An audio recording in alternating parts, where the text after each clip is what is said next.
بسم الله الرحمن الرحيم magacaygu waa Abwalliibaan Axmed Ciise waxaan rabaa inaan meeshan ku duubo maantay gabay aan kaga hadlaayo dekada iyo dib u furista dekada Hobyo waxaan ku bilaabanayaa sida tan hoyaalayey hoyaalayey hoyaalayey hoye hoyaala hoyaalayey hoyaalayey hoy dada gabay diraacan ma tirin daygtiina dhaaftay mana daynin heesihii dihnaa daraarta suganta dabiin iyo ma noqon ruux murtida daayar laga saaray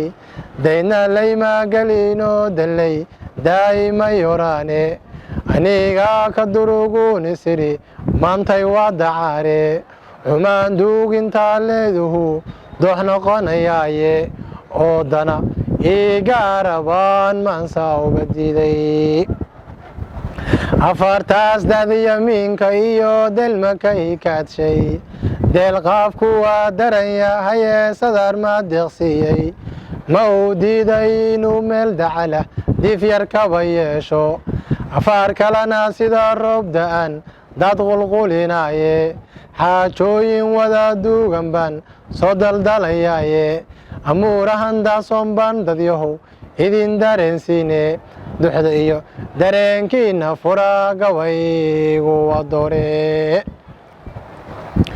diraac dahday oo oomano uunku wada daalay abaar arigu doon wadayaho dhiqba laga doonin kaligii ninba doogsado caana daadiyaye nina adoonka qaybtii hadhuu dayr la sugayaaye labadaas wixii kala dugan idin dareensiine duxda iyo dareenkiina fura gabaygu wadoore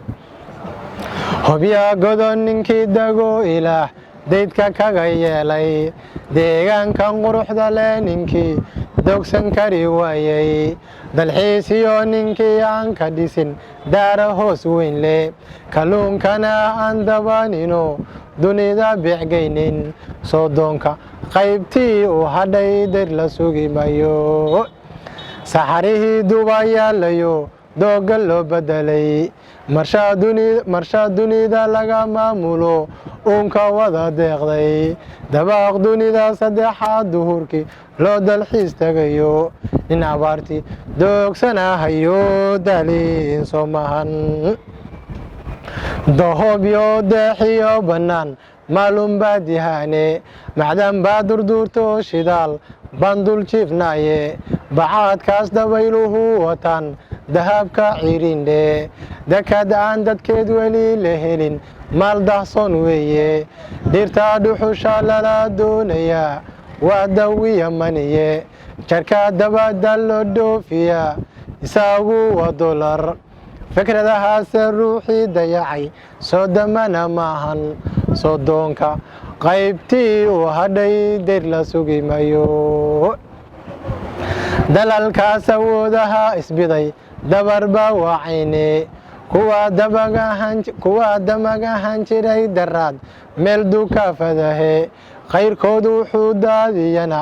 risiq ka doonayay ciidda laysku duuganaa iyagu doonku keenayay maantana see dentay baxshaan deeqayaga weeye sadaqadana noo soo diro digirta noo keenaa nin abaartii doogsanahayo daaliin soo mahan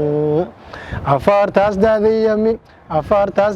yamiinka iyo delmaka hikaadshay deelqaafku waa daran yahaye sadar ma deeqsiiyey ma uu diiday inuu meel dacala diif yar kaba yeesho afaar kalena sida roob da'an dad qulqulinaaye xaajooyin wada duugan baan soo daldalayaaye amuurahan daasoon baan dadyahow idin dareensiine duxda iyo dareenkiina fura gabaygu wadoore isbedelidda aadanuhu waa shay daruuriyahe waa dooqu gaaro isagu daawa moodayo ninkii darajo doorbida ilaah wuu dallacayaaye duunyana ninkii doorbida loogu darayaaye dayaxas qolya beegsado samada duulduula daruufihii adkaa ee dunida waa la dabarjadaye waana laga dardoorsaday fakhrigii dogtay duniyadiiye anaguna intaan dabagalno dawgii aan raacno dadka ayaga damiirka le bulshada dawli ha u jiido culammadu hadaadihiisa oo hawsha ha u doodo dhallinyarada doorkooda weyn dooni karayaane bulsha duuban oo daacado uliya diirkeeda dadweynahoo abaabudan danguud marada haw duubto dowladuna hormud haw noqoto hubraa ha lagu daaro dekad weyn inay noo dhisaan waa uu dooranay intaasaan ku sii koobaya ayaana si badineen